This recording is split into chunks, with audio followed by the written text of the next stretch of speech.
Good morning and welcome to the sixth video session in this series. Today we are going to discuss inverse Laplace transform in detail. Actually, this is a second part of inverse Laplace transform. In this session we will revisit inverse Laplace transform and we will practice some more problems. Then we explain convolution theorem in the light of Laplace transform, and we use convolution theorem to find inverse Laplace transform of product of functions in S-plane. So to recap the previous lessons, first of all we discuss results. What are the Laplace transform of basic functions, some properties of Laplace transform, and also inverse of Laplace transform. And we will revise inverse Laplace transform using direct method, and also inverse Laplace transform using partial fraction technique, and finally we are going to find some inverse Laplace transform of special functions. We are already familiar with the topics in the previous lesson. So first of all we revisit inverse Laplace transform of special functions. That is, inverse of 1 by s raised to n plus 1 is t raised to n by n factorial. Here we have raised to n plus 1, so the power of t is minus 1 of this n plus 1, and by n factorial. L inverse of 1 by s minus a is equal to e raised to at, and we compare this result with this previous one. L inverse of 1 by s minus a the whole raised to n plus 1 is equal to, first of all we consider this s minus a. S is shifted to s minus a. This is because of e raised to at in the original t domain, that is e raised to at. Now this a is eliminated from the scene. Now L inverse of 1 by s raised to n plus 1. L inverse of 1 by s raised to n plus 1 is t raised to n by n factorial. So in addition to e raised to at we have t raised to n by n factorial, like that. L inverse of 1 by s square plus a square is equal to 1 by a sin at. L inverse of s by s square plus a square equal to cos at. L inverse of 1 by s square minus a square equal to 1 by a sin h at. L inverse of s by s square minus a square equal to cos h at. L inverse of s minus b by s minus b square plus a square is equal to e raised to bt, effect of this b, into s by L inverse of s by s square plus a square, that is cos at. Similarly, L inverse of 1 by s minus b the whole square plus a square equal to 1 by a e raised to bt sin at. L inverse of s minus b by s minus b the whole square minus a square equal to e raised to bt cos h at. L inverse of 1 by s minus b the whole square minus a square equal to 1 by a into e raised to bt sin h at. L inverse of f bar of s by s. L inverse of division by s is equal to integral of L inverse of this f bar of s, that is f of tau d tau. We will use these results in solving larger problems that involve some compound fractions or proper fractions. In order to revisit application of L inverses on combinations of functions in S-plane. Find L inverse of 1 by s plus 1 by s plus 2 plus s by s square minus 4. When we look into this argument of L inverse, each of these terms are familiar to us. We know basic result to find L inverse of this. So we just use linearity property of L inverse in this expression. L inverse of 1 by s plus 1 by s plus 2 plus s by s square minus 4 equal to L inverse of the first term, that is L inverse of 1 by s, plus L inverse of the second term, that is L inverse of 1 by s plus 2 plus L inverse of the third term, s divided by s square minus 4. Then we apply basic results of inverse Laplace transform in each term. L inverse of 1 by s equal to 1. L inverse of 1 by s plus 2 is equal to e raised to minus 2 into t, plus L inverse of s by s square minus 2 square is equal to cos h, because there is negative in the denominator, cos h of this 2t. So we directly calculate L inverse of this expression by using linearity property of L inverse and apply L inverse of these basic functions. That's all. Now we move on to next example. Next example is L inverse of a proper fraction, but this denominator contains two terms, s square plus 1 into s square plus 9. But we know L inverse of 1 by s square plus 1 and L inverse of 1 by s square plus 9. So we try to split it into two small proper fractions or simple fractions. For that I use a direct approach. See, 1 by s square plus 1 into s square plus 9 is equal to Note that numerator is a constant and denominator is a product of two factors. And one more thing, when we subtract one term from another term, we got a constant. So we use a tricky approach. So minus of 1 by difference of these two terms, s square minus s square 0, 1 minus 9 minus 8. So minus of 1 by minus 8. So we got 1 by 8 into a big bracket 1 by first term minus 1 by second term. That is 1 by s square plus 1 minus 1 by s square plus 9. I repeat, numerator is a constant and denominator is a product of two factors. Moreover, difference between these two factors is a constant. So the rule is minus of 1 by, so minus is here, minus of 1 by difference of these two factors, that is minus 8. So minus 1 by minus 8, that is 1 by 8. Now put a big bracket, then 1 by first factor minus 1 by second factor. When we calculate this and go back, we got the same thing. Now we apply L inverse on both sides. L inverse of this proper fraction is equal to 1 by 8 into L inverse of the first fraction minus L inverse of the second fraction. So 1 by 8 into L inverse of 1 by s square plus 1 is sin t minus L inverse of 1 by s square plus 9 is 3 square. So 1 by a, 1 by 3 into sin 3t. When we simplify this expression, we simply take the LCM of the denominator. We got 3 sin t minus 1 sin 3t by 3, that 3 into 8, 24. But we can simplify this expression using this identity. Sin 3t is equal to 3 sin t minus 4 sin cube t. So this 4 sin cube t can be written as 3 sin t minus sin 3t. So instead of this expression, I can take plus 4 sin cube t. That 4 by 24 gives 6 in the denominator. So 1 by 6 sin cube t. So eliminators of this fraction gives 1 by 6 sin cube t.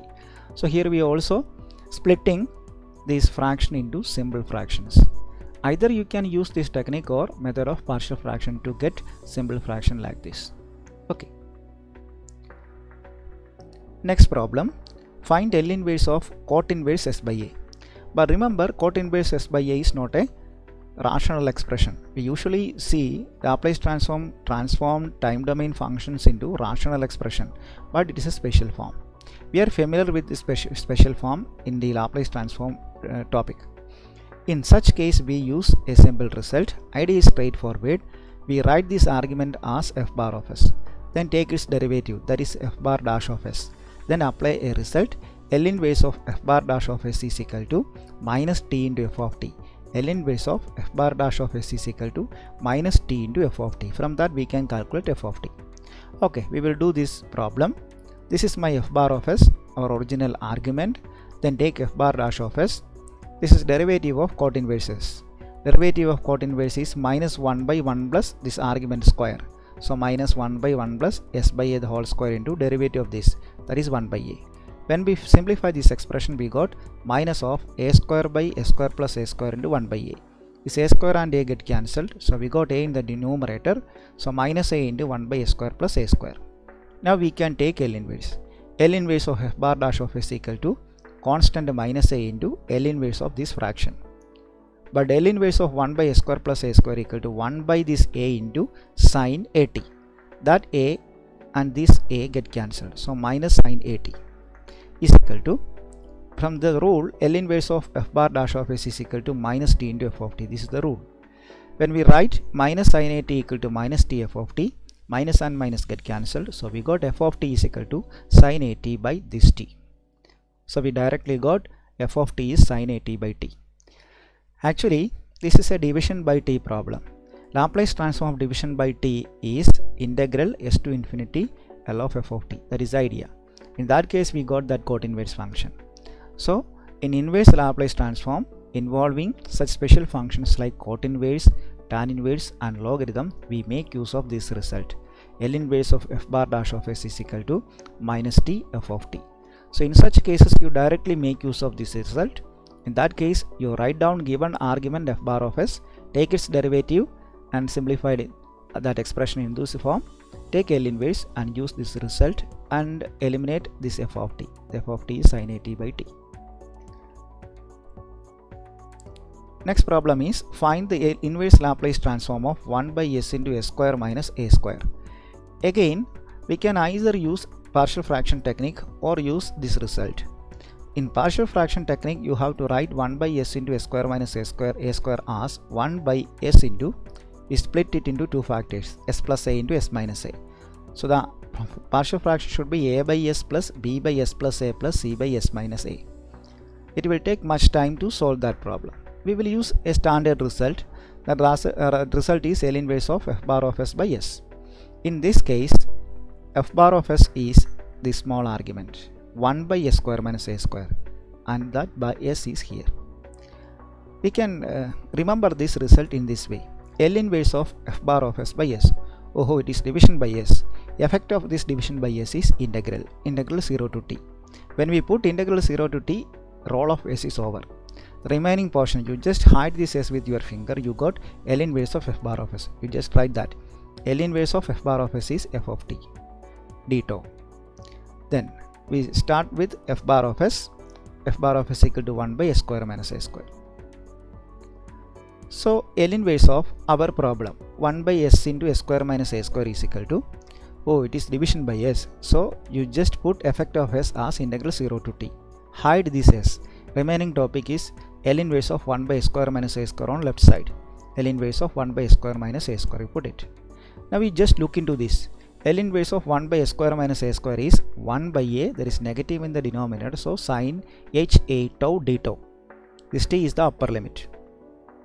Tau is our dummy variable. I take 1 by a outside, then you take sin h a t, integral of sin h a t. Integral of sin h a t is cos h a t by a. That a into this a we got 1 by a square. Remember, integral of sin h is cos h. Integral of sin x is minus cos x, but it is sin h.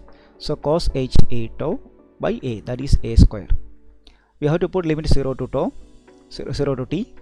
So cos h a t minus cos h 0. Cos h 0 is 1.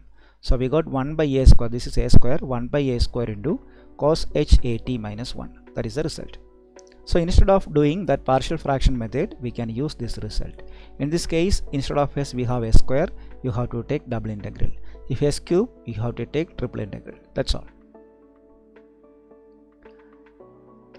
Next is convolution. We are familiar with the concept of convolution in our engineering classes. Convolution of two functions is a special type of integration.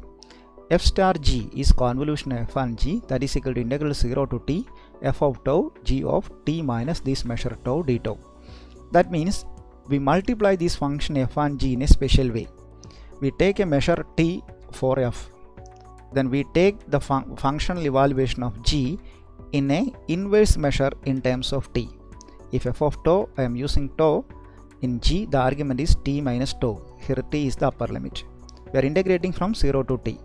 That means we evaluate function tau from the starting point and we evaluate g from ending point, g of t minus tau. It's a compact integration, and this compact integration is called convolution. So convolution is a compactification operation, and we are going to explain convolution in the limelight of transform. The convolution theorem states that if Laplace transform f of t is f bar of s and Laplace transform g of t is g bar of s, that means we have two transforms. Then Laplace transform its convolution. We have f and g and we take convolution of f and g, then apply Laplace transform. Then it is same as f bar of s into g bar of s. The dot means simply multiplication. See, f star g is a convolution. Convolution is a knitting operation. We knit together this function f and g in a special way. That is actually tied up in a particular way. Then what happened to this compact structure when we apply Laplace transform? It simply unknit it. It is separate f bar and g bar and multiply it. F star g is a knitting, or it makes these two functions into a bounded form, a special form. When we apply Laplace transform, it will be unrolled into two sub functions f bar of s and g bar of s in the s domain. That means Laplace transform simply unroll a convolution in s domain. Suppose f and g are two functions in time domain. When we apply Laplace transform its convolution, then it automatically unroll the convolution and the result is simply product of their individual transforms in S domain. That is the meaning of convolution theorem. But our aim is to use this convolution theorem to find L inverse. You bring this L into the right hand side. What happened? When L come to the right hand side, it is L inverse. So L inverse of product of two transforms, L inverse of f bar of s into g bar of s is equal to simply convolution. So L inverse or simply inverse Laplace transform of a product is equal to convolution of its individual inverses. Once again, inverse Laplace transform of a product is equal to convolution of its individual inverses. And then f star g can be calculated using 0 to t f of tau g of t minus tau d tau. One thing we have to remember that this f and g should be known to you. Then only we can calculate f of tau into g of t minus tau. Or in other words, in this product, we will familiar with inverse transform of this f bar of s and g bar of s separately. Then only we can calculate this. Okay, we will do some problem using convolution theorem. So this problem is straightforward. Find L inverse of 1 by s into s minus a. I can use the previous result L inverse of f bar of s by s here, but I am using convolution to solve this problem. So I take 1 by s minus, it is a product of two functions 1 by s minus a and 1 by s. I take 1 by s minus a as f bar of s and 1 by s as g bar of s. And we know L inverse of this f bar of s is equal to e raised to at. And L inverse of the g bar of s is equal to 1. We know individual inverses. Now we can apply L inverse using convolution. L inverse of f bar of s into g bar of s equal to convolution of these functions f and g. That is equal to integral 0 to t f of tau g of t minus tau d tau. Here we have f of t equal to e raised to at. Therefore f of tau is equal to e raised to a tau. Then g of t is a constant. Here g of t minus tau means we have to replace t by t minus tau. But there is nothing to replace. We got the constant 1 itself. Now integral 0 to t e raised to a tau. We know integral e raised to a tau is e raised to a tau by a. And we put the limit 0 to t. So we got the answer e raised to at minus 1 by a. So we got L inverse using a simple integration here. We will do one more problem. Find L inverse of s by s square plus 4 the whole square. In this case also we can represent this argument as a product of two functions. Here I can choose f bar of s equal to s by s square plus 4. I take one factor s square plus 4 and g bar of s equal to the remaining thing is 1 in numerator, 1 divided by s square plus 4. Then we find out individual inverses. F of t is L inverse of this f bar of s, that is equal to 1 by 2, sorry, this is s by s square plus 4, so cos 2t. This is 1 by s square plus 4, this is in sine term, 1 by 2 sine 2t. So we got f of t and g of t. Then we apply convolution theorem. L inverse of product of f bar of s and g bar of s is equal to, there is a bar here, f bar of s and g bar of s equal to f's convolution g. Then we write the formula for convolution. Convolution is integral 0 to t f of tau g of t minus tau d tau. One thing we have to observe that when we add these arguments tau plus t minus tau, we got this limit. Tau plus t minus tau is equal to this limit. So we can remember the connection between tau and the argument of this g using this relationship. Now we substitute f of tau. F of t is cos 2t, so f of tau is cos 2 tau. Then g of t minus tau, this is g of t. Then put t minus tau for t. So here we have t. So instead of t you just put t minus tau. So half into sine 2 into t minus tau d tau. Now I can take this 1 by 2 outside and I take this function sine as the first factor here. Then I put a 2 here because I can use a result 2 sine a cos b. Then we can convert this product into a sum. Then integration become easy. So in order to put some 2 here, I take 1 by 2 outside. So 1 by 4. Here we have already 1 by 2. Then again I put 1 by 2 here. So 2 sine 2 into t minus tau cos 2 tau d tau. Next idea is use the result 2 sine a cos b. 2 sine a cos b is equal to, the sine is the first factor. So sine a plus b plus sine a minus b. Here a is 2 into t minus tau, b is 2 tau. When you sum these two terms, 2t minus 2 tau plus 2 tau. this minus 2 tau and plus 2 tau get cancelled. So we got sine 2t. That is in next step, sine 2t. Plus then sine a minus b. This is my a, this is my b. So 2t minus 2 tau minus 2 tau. So 2t minus 4 tau. The result is 2 sine a cos b equal to sine of a plus b plus sine of a minus this b. That's all. Here we are integrate with respect to tau, and therefore sine 2t is a constant in this context. I take sine 2t outside, then integral 0 to t, then the only remaining thing is d tau, integral 0 to t d tau, plus integral 0 to t sine 2t minus 4 tau d tau. Next is integration. Integral d tau is tau, then put upper limit and lower limit. So 1 by 4 into sine 2t into t minus 0. Then integral of sine is minus cos, so minus cos of 2t minus 4 tau, the whole divided by derivative of this expression with respect to tau. Derivative with respect to tau is minus 4, so minus 4. Next step, minus and minus get positive and put the upper limit and lower limit. This becomes t into sine 2t plus 1 by 4 into minus plus 1 by 4. When we put upper limit, cos of 2t minus 4t. 2t minus 4t is minus 2t. But cos of minus theta is cos theta itself, so cos 2t. Minus, when we put lower limit, I got cos 2t minus 0, so cos 2t. That means cos 2t minus cos 2t. It goes to 0. So the final answer is 1 by 4t sine 2t. So we can use convolution theorem to find inverses in this way. So the important takeaways of this session are the results to find inverse Laplace transform. Once again revisit the inverse Laplace transform results. Okay.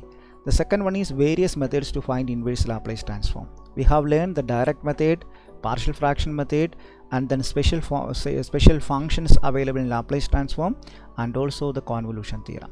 And finally, convolution theorem and its use in Laplace transform. One of the important use of convolution theorem in Laplace transform is to evaluate inverses. Without much difficulties, we can evaluate the inverse transform using a convolution integral. That is the advantage of convolution theorem in Laplace transform. Okay, thank you very much for your patient listening. In the next session we will see what are the applications of Laplace transform. The main applications are evaluation of infinite integral and solution of initial value problems. See you again. Thank you.